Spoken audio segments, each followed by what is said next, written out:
تخيلوا أني أهلي يعرفون أنا كان عندي امتحان حتى أروح للدراسة العليا أو الصف الرابع، يعني بعد ما كملت البكالوريوس وانتقل للصف الرابع ما كملت 3 سنين. طبعا لغيت الامتحان بدون ما أقول لأهلي، وثاني يوم عشان يعني صار ثاني يوم إنه يصير امتحاني، فبابا إجا يحكي وياي هو وماما ها مستعدة للامتحان باكر امتحانك؟ قلت لهم أنا لغيته.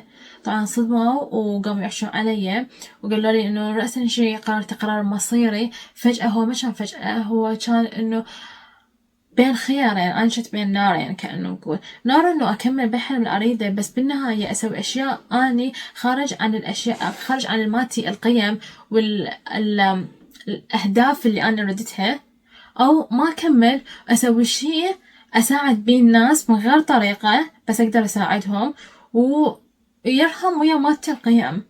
فطبعا حتى لو أنا تعبت بالدراسة أو حتى لو راحت علي سنين اختاريت إنه وقف وأبدأ من جديد وأبدأ من الصفر بشيء أني أشوفه إنه أقدر من خلال أتحكم بهذا الشيء ومن خلاله أنا أقدر أساعد الناس.